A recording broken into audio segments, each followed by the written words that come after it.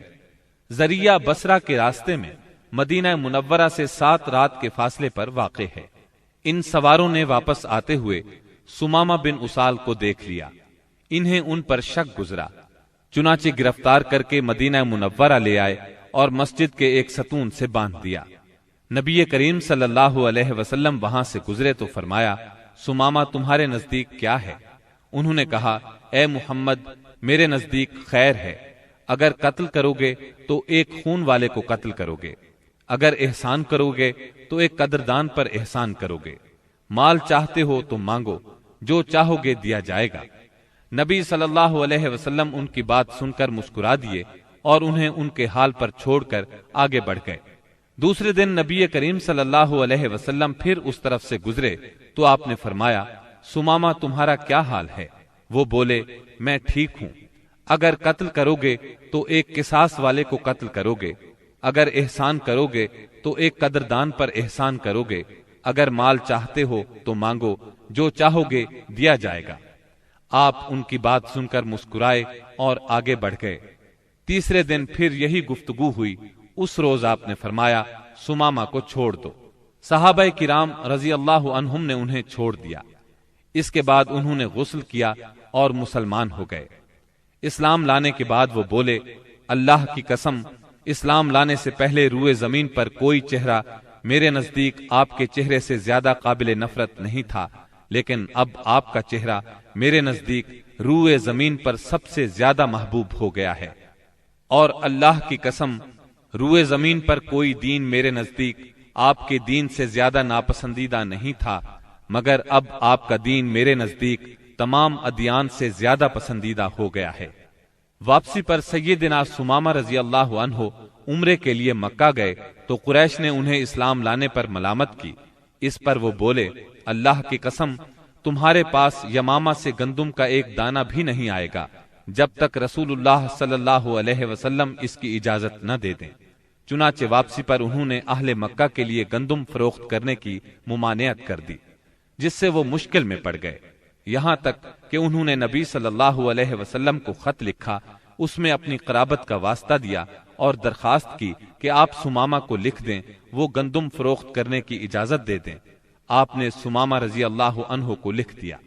بنو لحیان وہی ہیں جنہوں نے رجی کے مقام پر دھوکے سے 8 صحابہ کرام رضی اللہ عنہم کو شہید کیا تھا اور 2 کو اہل مکہ کے ہاتھوں فروخت کر دیا تھا، جہاں وہ بے دردی سے شہید کر دیے گئے تھے۔ یہ لوگ حجاز کے بہت اندر عصفان کی حدود میں آباد تھے، اسی لیے نبی صلی اللہ علیہ وسلم نے ان سے انتقام لینے میں قدر تاخیر سے کام لیا۔ جب کفار کے مختلف گروہوں میں پھوٹ پڑ گئی اور آپ دشمنوں سے کسی قدر مطمئن ہو گئے تو آپ نے مدینہ منورہ کا انتظام ابن ام مکتوم رضی اللہ عنہ کو سونپ کر 200 صحابہ اور 20 گھوڑوں کے ساتھ ربیع الاول 6 ہجری میں بنو لحیان کا رخ کیا اور یلغار کرتے ہوئے بطن غران تک پہنچ گئے۔ یہ امج اور عصفان کے درمیان بطن غران نامی ایک وادی ہے اور اسی جگہ آپ کے صحابہ کرام رضی اللہ عنہم کو شہید کیا گیا تھا۔ آپ نے ان کے لیے دعائے رحمت کی، 2 روز تک یہیں قیام فرمایا۔ ادھر بنو لحیان کو آپ کی آمد کی خبر مل گئی، وہ پہاڑوں کی طرف بھاگ گئے، ان کا کوئی آدمی ہاتھ نہ آ سکا۔ پھر آپ نے عصفان کا قصد کیا اور وہاں سے 10 سواروں کا دستہ آگے بھیجا تاکہ قریش ان کی آمد کا حال سن کر مرعوب ہو جائیں۔ اس دستے نے قراء الغمیم تک کا چکر لگایا۔ اس کے بعد آپ کل 14 دن مدینہ منورہ سے باہر گزار کر واپس مدینے لوٹ آئے۔ جمادی الاولیٰ 6 ہجری میں رسول اللہ صلی اللہ علیہ وسلم نے سیدنا زید بن حارثہ رضی اللہ عنہ کو 170 سواروں کے ساتھ عیس کی جانب روانہ فرمایا۔ انہیں روانہ کرنے کا مقصد یہ تھا کہ وہ شام سے آنے والے ایک قریشی قافلے کو پکڑیں۔ اس قافلے کے سربراہ رسول اللہ صلی اللہ علیہ وسلم کی صاحبزادی سیدہ زینب رضی اللہ عنہا کے شوہر ابو العاص بن ربی تھے۔ اس مہم میں قریش کے ایک قافلے کا مال ہاتھ آیا، لیکن ابو العاص بھاگ نکلنے میں کامیاب ہو گئے اور سیدھے مدینہ منورہ جا پہنچے۔ انہوں نے سیدہ زینب رضی اللہ عنہا کی پناہ لے لی اور ان سے کہا، رسول اللہ صلی اللہ علیہ وسلم سے کہیں آپ قافلے کا سامان واپس کر دیں۔ سیدہ زینب رضی اللہ عنہا نے سفارش کی تو نبی کریم صلی اللہ علیہ وسلم نے چھوٹی بڑی ہر چیز واپس کر دی۔ ابو العاص سارا مال لے کر مکے پہنچے، امانتیں ان کے مالکوں کے حوالے کیں، پھر مسلمان ہو کر مدینہ منورہ آ گئے۔ نبی کریم صلی اللہ علیہ وسلم نے پہلے ہی نکاح کے تحت سیدہ زینب رضی اللہ عنہا کو انہیں واپس کر دیا۔ یہ واپسی 3 سال سے کچھ زیادہ عرصہ بعد ہوئی تھی۔ رسول اللہ صلی اللہ علیہ وسلم نے اس دوران میں مزید کئی سرایا بھیجے، جن کا دشمن کی سرکشی توڑنے، ان کے شر کی آگ بجھانے اور دور دراز علاقوں میں امن پھیلانے میں بڑا اثر تھا۔ پھر آپ کے پاس کچھ اس طرح کی خبریں آئیں کہ آپ غزوہ بنو المستلق کے لیے تشریف لے گئے۔ یہ غزوہ 5 ہجری یا 6 ہجری میں ہوا۔ بنو المستلق قبیلہ خزاعہ کی ایک شاخ تھی۔ قبیلہ خزاعہ کے لوگ عام طور پر رسول اللہ صلی اللہ علیہ وسلم کے خیر خواہ تھے، مگر یہ شاخ قریش کی طرفدار تھی۔ رسول اللہ صلی اللہ علیہ وسلم کو معلوم ہوا کہ یہ لوگ آپ سے لڑنے کے لیے جنگ کی تیاری کر رہے ہیں۔ آپ نے اس خبر کی تحقیق کے لیے بریدہ بن حسیب رضی اللہ عنہ کو بھیجا۔ ان سے معلوم ہوا کہ خبر درست ہے، لہٰذا آپ نے مدینہ منورہ کا انتظام سیدنا زید بن حارثہ رضی اللہ عنہ کو سونپا، اور یہ بھی کہا جاتا ہے کسی اور کو سونپا، اور بنو المستلق کی طرف یلغار کرتے ہوئے نکلے تاکہ بالکل اچانک ان پر ٹوٹ پڑے۔ آپ کے ساتھ 700 صحابہ کرام تھے، اور بنو المستلق اس وقت قدید کے اطراف میں ساحل کے قریب مریسی نامی ایک چشمے پر پڑاؤ ڈالے ہوئے تھے۔ آپ نے اس حال میں ان پر چھاپا مارا کہ وہ غافل تھے، بعض کو قتل کیا، عورتوں اور بچوں کو گرفتار کیا اور مال مویشی پر قبضہ کر لیا۔ اس وقت شعبان 5 ہجری کے آخری دن تھے، اور یہ بھی کہا جاتا ہے کہ 6 ہجری کے ابتدائی دن تھے۔ قیدیوں میں بنو المستلق کے رئیس حارث بن ابی زرار کی صاحبزادی جویریہ بھی تھیں۔ مدینہ منورہ آ کر ان کے اسلام لانے پر نبی صلی اللہ علیہ وسلم نے انہیں آزاد کر کے ان سے شادی کر لی۔ اس پر صحابہ کرام نے بنو المستلق کے 100 گھرانے آزاد کر دیے۔ یہ پہلے ہی مسلمان ہو چکے تھے۔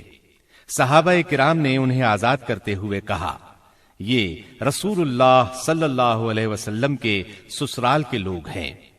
اس طرح ام المومنین سیدہ جویریہ رضی اللہ عنہا اپنی قوم کے لیے نہایت عظیم اور برکت والی خاتون ثابت ہوئیں۔ اس غزوے سے واپسی پر جب مسلمانوں کے پاس پینے کے لیے اور وضو کے لیے پانی نہ بچا تو تیمم کا حکم نازل ہوا۔